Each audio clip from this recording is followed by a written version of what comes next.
Good day everyone, so hope you're doing well. On today's topic we'll do a VOD review, and for this purpose I'll use my F2P account, and I hope it'll be interesting for everyone. So in essence, I'm going to show you how to do proper cooldown management and how everything flows. And this is how you play Yae and Kokomi. So first off, we're not going to triple EQ with Yae Miko. In fact, we're going to cast Kokomi's Elemental Burst, trigger a swirl, go to Shingshu, and now we're going to trigger Yae Miko's Elemental Burst. So we want all these off-field elements before we go on. Now here with Kokomi, take note of the timing on her E and her Q. The moment her elemental burst expires, Bakekrage is back online, and that's how you want to play Kokomi.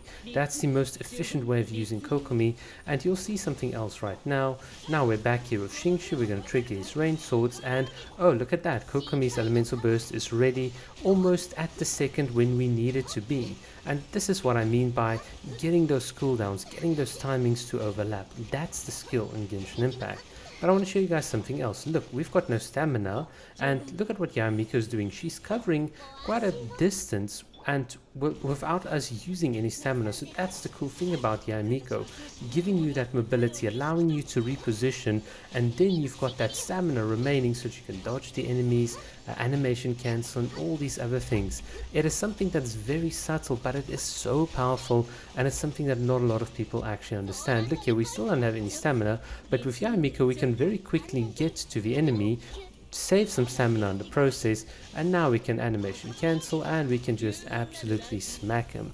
So this is an example of how to use the cooldowns correctly, and yes, I know that clearing times is not as fast as you guys might have expected normally, but you'll understand why when you look at like this team's build. But I think for the given build this is quite impressive. So what you'll see me do is just sort of exit the game, and I will show you exactly what like sort of how this team works. And you should have noticed it with Sucrose as well. She is horribly underleveled. She's got no EM built. Look at those ugly stats. They are just, you just want to cry when you see it. The weapon's not even leveled up. We only have the 4-piece Viridescent Venerer set, and that's about all we're running. Look at those terrible artifacts. But even with these terrible stats, look how well we can do by just knowing how to play. Yae Miko here is pretty mediocre at best, and her artifacts are, you know, for an F2P, it's just, even for an F2P sort of account, it's terrible.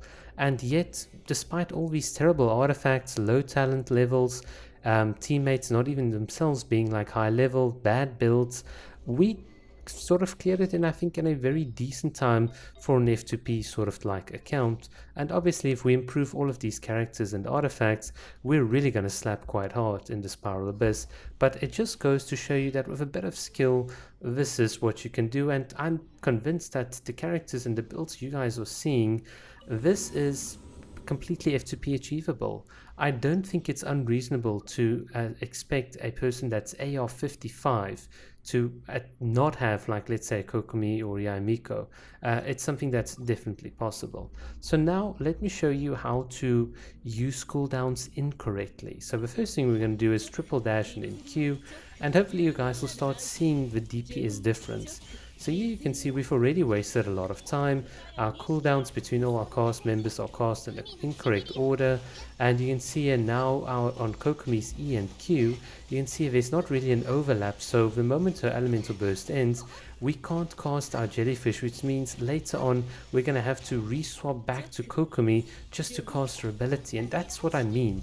If you can't overlap your cooldowns properly, you're wasting DPS. Things are just like, you can see they're out of order. At this point, if you remember in the first clip, we had Kokomi's elemental burst ready. So this is the important thing. By playing in the correct order, you can maximize what you're doing. And provided you've got a decent enough build, it's entirely reasonable that you'll have like a good clearing time in the Spiral Abyss.